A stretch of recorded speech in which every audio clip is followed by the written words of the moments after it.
Assalamualaikum, salam sejahtera. Apa hal korang? Selamat kembali ke dalam channel YouTube Rais Hamid Aris TV. Masih lagi bersama dengan YouTuber kegemaran rakyat Malaysia, Indonesia, Brunei, Singapura, Patani dan juga Filipina. Rais Hamid, apa hal korang? Check it out now. Ya, bedu, let's go. Come on, yo. Bismillahirrahmanirrahim. Allahumma salli ala Muhammad wa ala ali Muhammad. Allahu Akbar. Tekan butang subscribe. Baru-baru ni ada banyak masalah disiplin yang berlaku dekat sekolah. Antara yang tergempar dekat Baling beberapa minggu yang lalu, ada kes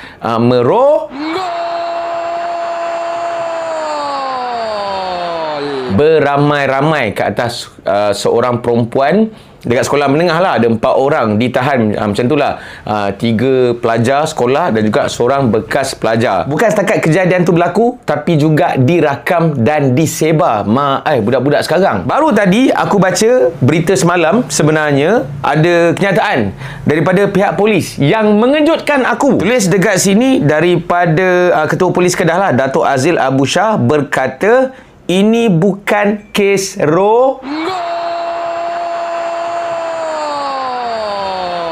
tapi ini adalah aktiviti berkumpulan suka sama suka. Woi, kita baca berita penuh sebab aku ni jenis yang membaca. Kalau korang malas membaca, kau dengar apa yang aku cerita. Polis Kedah menjelaskan bahawa kes melibatkan 4 remaja dan seorang pelajar perempuan di sebuah sekolah menengah daerah Baling bukanlah kes berkumpulan. Ketua Polis Kedah, Datuk Azli Abu Shah, berkata kejadian itu sebaliknya membabitkan hubungan bawah umur yang berlaku secara berasingan. Menurutnya, siasatan mendapati perbuatan itu dilakukan di beberapa lokasi berbeza, termasuk di dalam kelas, ladang kelapa sawit, bukan secara serentak atau berkumpulan. Kejadian berlaku pada waktu petang ketika tiada sesi pembelajaran dan tiada orang lain berada dalam kelas. Dalam kelas? Mangsa dipercayai melakukan perbuatan itu dengan 4 suspek secara berasingan dan salah seorangnya adalah teman lelaki mangsa. Jelasnya, telefon bimbit milik suspek telah dirampas untuk siasatan lanjut, namun tiada rakaman ditemui. Menurutnya, siasatan awal hanya terdapat kandungan video yang menunjukkan perbuatan tidak bermoral membabitkan mangsa. Walaupun perbuatan itu dilakukan atas dasar suka sama suka, mangsa masih di bawah umur dan tidak boleh anggap cukup matang untuk memahami akibatnya. Okay. Aku tak berapa nak setuju sangat dengan statement ni lah. Ini mungkin kerana undang-undang. Diorang faham apa yang berlaku.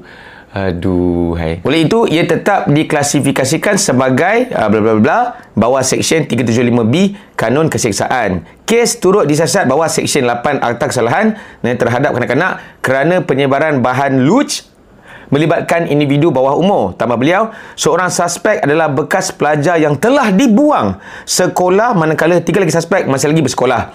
Menurutnya, hasil siasatan juga mendapati tiada unsur jual beli video terbabit. Sebaliknya, ia hanya dikongsi dalam kalangan suspek dan mangsa sendiri. Woi, ni apa benda tu? Aduh, mati-matilah aku ingat yang pelajar perempuan tu dianiaya dan sebagainya. Rupa-rupanya memang korang buat benda ni beraktiviti, rakam, sebar. Astaghfirullahalazim. Ui, ini bukannya masalah dianiaya ni, kan? Dan aku terkejut juga sebenarnya yang mungkin korang dah tahu lama benda ni. Sekarang ni dekat social media ada term dark side. Aku mula orang tanya aku, tahu tak dark side tu apa? Aku ingatkan dark web ataupun darky yang paling. Ingatkan yang tu. Rupanya dark side ni adalah aktiviti menjual diri. Budak-budak ni bagi servis, okey. Dekat Telegram ada, dekat apps X ada.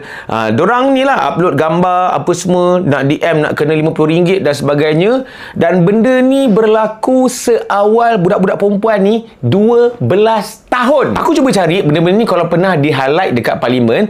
Pernah cuba di-highlight, tapi macam dorang cakap benda ni tak berapa nak penting sangat. Benda ni nak kena settle doh. Ini mungkin berlaku dekat anak-anak korang tau. Tapi aku menyambut baik langkah kerajaan. Aku ada baca berita juga yang katanya sekarang ni budak bawah 12 tahun dan ke bawah tidak dibenarkan sama sekali guna social media. Benda tu dalam usaha lah sekarang ni, dan aku setuju. Kepada yang tengok video ni, kepada mak dan ayah, kepada abang, kepada kakak, aku nak korang check korang punya anak-anak, adik-adik punya phone, check history, browsing dorang, apps apa benda X, check dorang punya IG, dorang punya Telegram, check group yang dorang join, DM yang dorang terima. Kod-kod sekarang ni dorang pun terlibat juga dengan penjualan diri ni. Bila aku tanya masa live aku tu, kenapa sampai tahap macam ni? Nak cari duit katanya, nak beli iPhone 17. Ui, melampau-lampau benda ni. By the way, aku ada approach juga kepada Syed Saddiq, okay, supaya benda ni di-highlight dekat Parlimen. Tak tahulah kalau Syed Saddiq perasan aku punya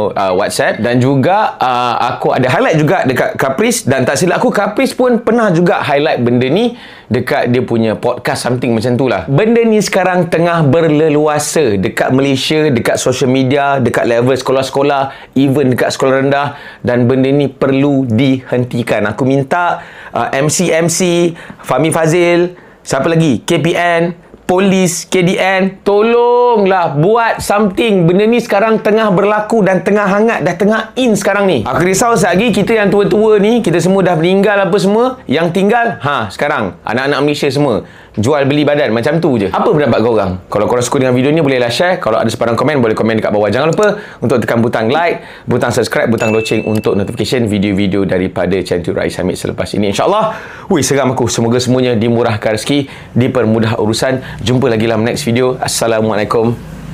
Bye-bye. See ya. Aku mati-matilah ingat perempuan tu jadi mangsa. Rupanya perempuan pun melayan.